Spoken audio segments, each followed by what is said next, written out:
eu estava em Buenos Aires, já hiperinflação, tinha voltado à Europa, Menem, uma situação, eu diria, muito parecida daqui agora, uma coisa assim. Aí falei, não, bicho, não vou ficar aqui, tchau, vou cair fora. O que foi que eu fiz? Ir atrás de Ramiro. Onde está Ramiro? Ah, Ramiro está na Bahia, então eu vou para a Bahia. Aí eu peguei uma guitarra, uma mala com duas calças jeans uns livros, um amplificadorzinho e vim para aqui. Cheguei na rodoviária de Salvador com $20, eu acho. Acho que gastei $12 no táxi. É uma coisa assim. Fiquei com 8. Pedro Giorlandini era, na realidade, quem mais produzia e fazia a parte musical junto com o Ramiro, né? Mas ele não ficou aqui muito tempo. Ele ficou aqui do 85 até o 91, 84 até 91. Salvador era uma cidade menor, tinha um certo transporte público noturno que permitia que as pessoas se movimentem em um círculo, em uma área de culturas, né, que aqui existia. Você estava no Rio Vermelho, daqui a pouco, vamos lá no Pelourinho, que não sei o quê, vamos lá no Dique do Tororó, que tinha um reggae lá, mas você conseguia se movimentar, porque teve uma fase de transporte público e a cidade não era o caos que é hoje. Na época que eu tocava, tinha um trio de rock, tocava com Sarajane e assistia a Crack, e morava no mesmo bairro. 6 meses de eu estar em Salvador. Quando eu tinha 13, 14 anos, minha ideia era cair fora, né? Porque eu já estava no auge da ditadura militar e só para você ter ideia, na minha cidade teve 3 anos sem nenhum tipo de show. 3 anos. Ou seja, que eu passei o período que eu comecei a tocar guitarra e comecei a aprender, a estudar, a fazer bandinhas e tudo, não aconteceu nenhum show, nenhum concerto durante 3 anos, que foram os primeiros anos da ditadura, em que os caras meteram bala em todo mundo e já depois tinha uma hora que já nem eles saíam para a rua para procurar ninguém, porque já não tinha mais ninguém. Quando eu terminei o segundo grau, as minhas opções eram o serviço militar, o trabalho e a faculdade. Serviço militar eu safei, trabalho, não sei, enrolei meu pai até um certo ponto, até que ele me botou para fora de casa, e a faculdade eu nem cogitei, porque estavam todos os mesmos caras da ditadura. Eles não saíram de um dia para outro. Fui para Buenos Aires. Buenos Aires foi um bom vestibular, né? Antes de ir para a Europa, para mim, que sou interiorano. Para Buenos Aires era um desastre. Não tinha telefones, cara. A gente trabalhava de músico sem telefones. Não tinha como você comprar uma linha. Ponto. Você poderia ser milionário, mas você não tinha linhas. Então, era muito louco. Quando cheguei à Europa, imagina, era tudo tão fácil para mim. E era um deslumbre tão grande. Hoje em dia não é assim. Estou falando de 87, 88, né? Era uma diferença muito grande. Muito, muito grande em tudo. Né? Poder aquisitivo, alimentação, comunicação, transporte. Esse transporte nem se fala. E aí, claro, você chegou nesse auge, porque a Europa depois deu uma afundada, né? Mas quando eu cheguei, aí era o auge. Eu fui assistir o show do Pink Floyd com um preço do ingresso que é ridículo, cara. Ridículo, ridículo.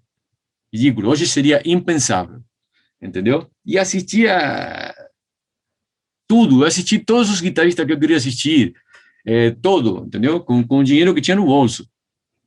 Eu entregando papéis durante a semana. Eu paguei um curso de Berkeley, porque o formato da indústria dos anos 80 criava uma cadeia de profissionais. Isso criava uma seriedade do cara que era que pretendia ser um profissional. Eu tocava guitarra, não era músico, tocava guitarra. Amava tocar guitarra, sei lá. Tocava rock, blues, mas não sabia nada. Não estudava harmonia, não sabia nada de nada. Sabia tocar rock, blues, Deep Purple, Led Zeppelin, Rolling Stone, Creedence, esse tipo de coisa. Aí eu tinha uma banda com meus amigos, com Pedro Giorlandini e com Ramiro Musotto, e com um baixista que se chama Sergio Yensenela. Eles eram caras adiantados já, né, nessa coisa. Já tinha o Sérgio, por exemplo, o baixista, ele tinha bandas desde os 10, 11, 12 anos. Aí, quando eu fiz uns 16, o Pedro e o Ramiro chegaram para mim e disseram: Júlio, você vai fazer o que da vida? Não sei, mas você gosta de... Ramiro falou: você gosta de tocar guitarra? Eu adoro tocar guitarra. E você quer tocar guitarra? Sim. Então vai estudar. E me botaram para fora da banda. Mas eu já tocava guitarra, eu já estava fazendo rotinas, né? Acordava e fazia rotinas de técnica, esse tipo de coisa. Então, aí eu entrei numa fase assim vamos dizer, dos 17 aos 22, 23, eu comia guitarra no café da manhã. Aos poucos fui me fazendo profissional, né? Que é importante aqui, não? Isso aqui é importante porque é raiz, né? As coisas de raiz você tem que amarrar com uma mão, né? E aí, como disse Paco Lucia, eu tenho uma mão na tradição e com a outra vou rascando o que eu posso, né? Vou pegando o que eu posso, mas tem que ter uma mão amarrada em alguma coisa. Então, essa fase a prévia de chegar a Salvador, eu já tocava o Living Colour, ao mesmo tempo tocava Joe Pass, também tocava Steve Ray Vaughan, passei um tempo me dedicando ao blues, ao slide, entendeu? E aí, quando eu cheguei aqui, tive que me fazer profissional dentro de uma coisa que eu não conhecia, né? Aí, quando rolaram os primeiros trampos, e toca o quê? Não, toca axé, que axé? Toca galope, toca samba reggae, não sei o quê. E como é isso aí? Ligue a FM 104. Aí eu botava a FM 104 e aí escutava, né? E aí anotava algumas levadas, né? Nessa época, quem criava eram os caras que estavam aí pela WR, né? Então, por exemplo, eu estava sempre dando volta aí pela WR e ao mesmo tempo, fazia os alternativos, né?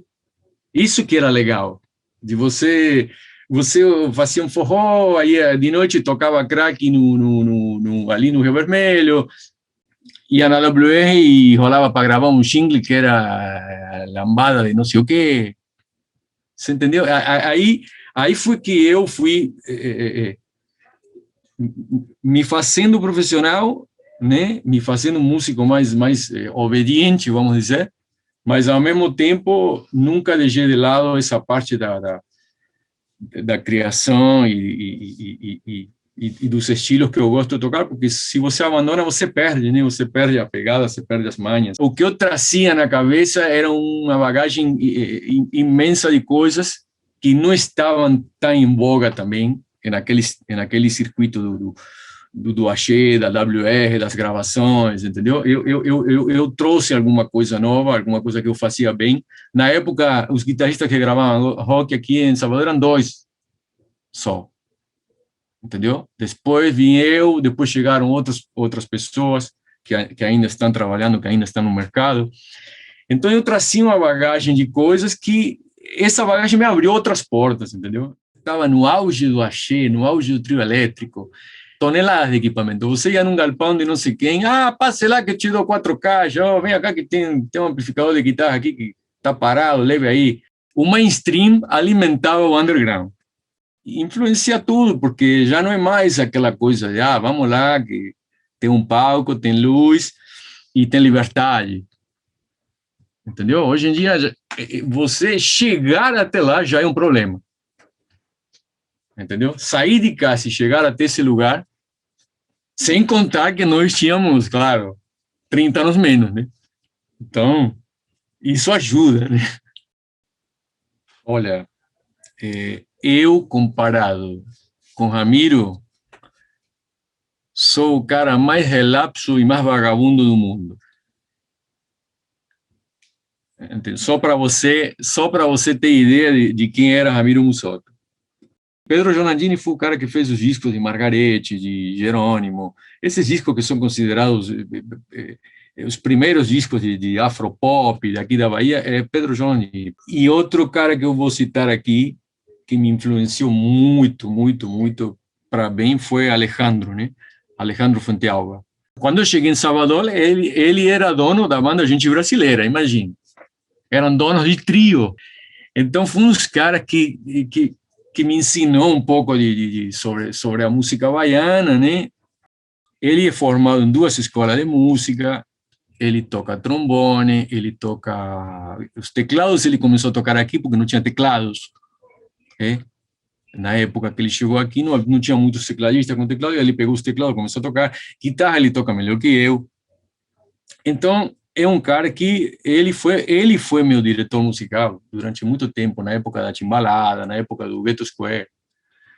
E eu sofri pra caramba, mas graças a isso que depois eu comecei a melhorar, comecei a me aprimorar como profissional, fiz um montão de trampos legais, gravei um monte de coisas legais. Estou descobrindo um monte de discos que eu gravei nos anos 90 que não existiam mais e agora estão voltando. Aí essa semana eu escutei uns discos discos de música baiana, de coisas que eu gravei com Lincoln Olivetti no Rio de Janeiro, né? Que foi também uma experiência incrível, cara. Mas essa experiência veio por causa desses caras, entendeu?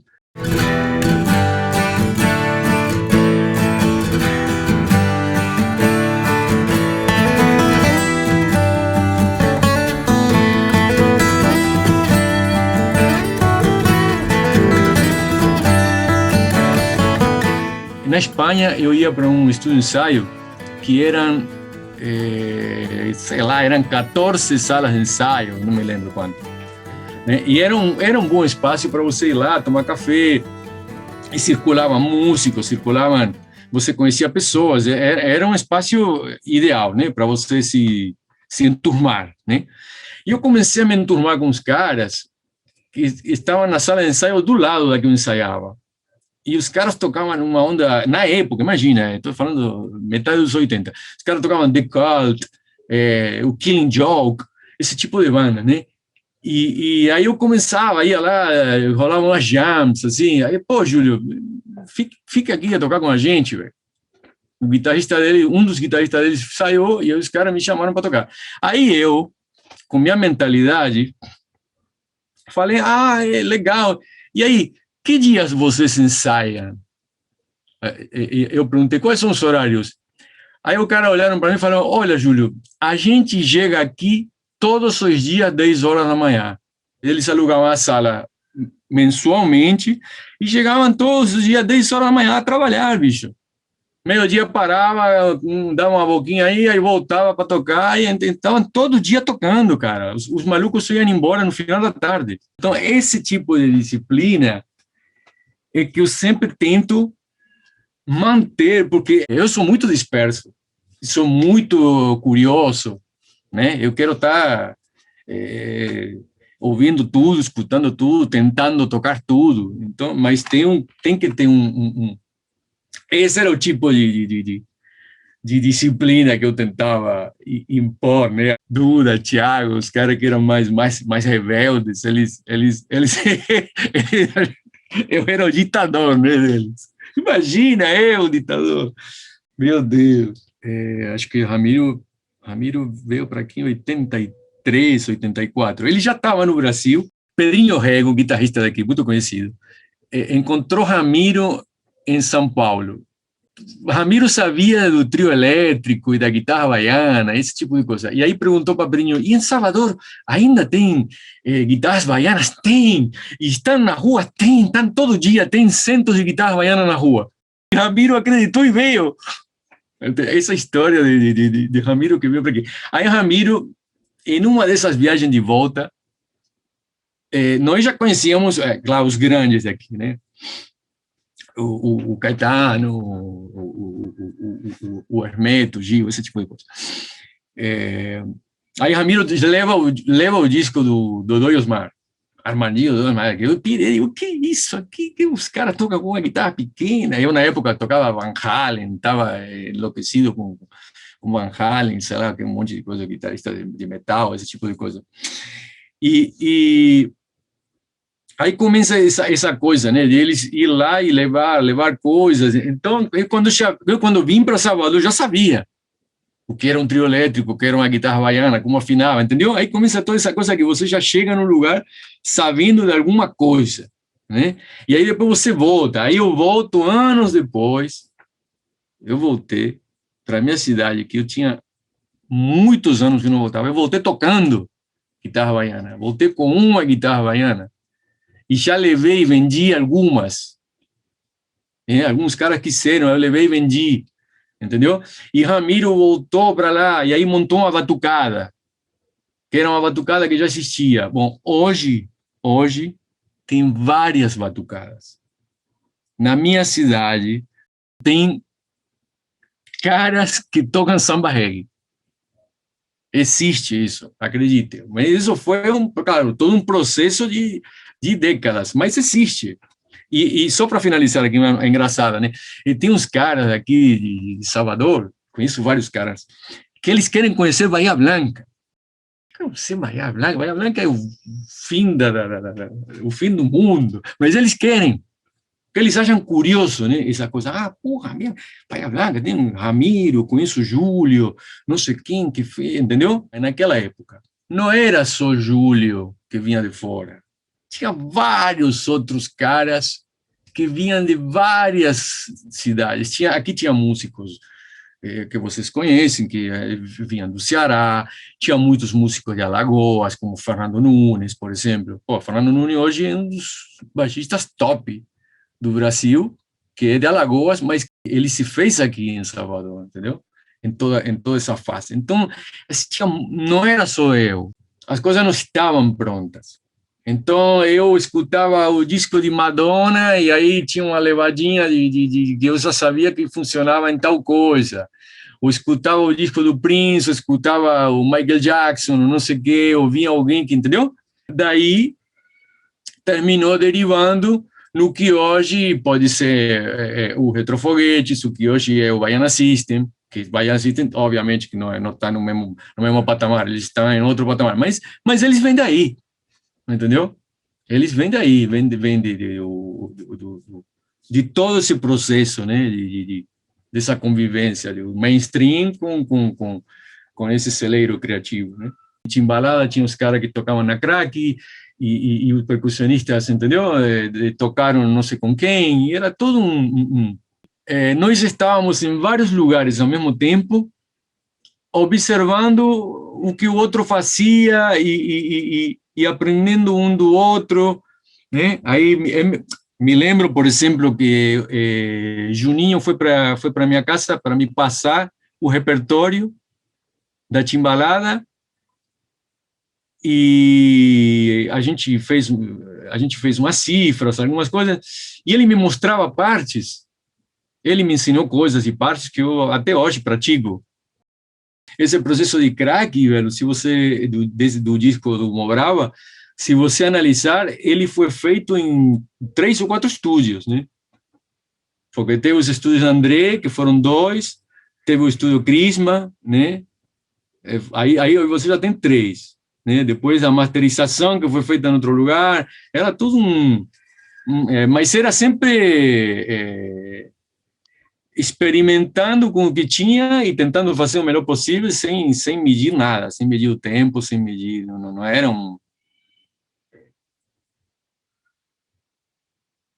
Esse disco realmente merece uma remasterização e uma nova edição.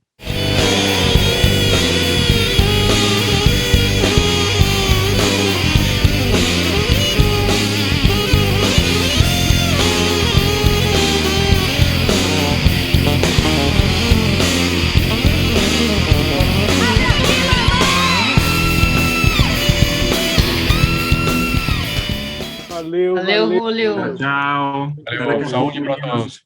Se cuidem.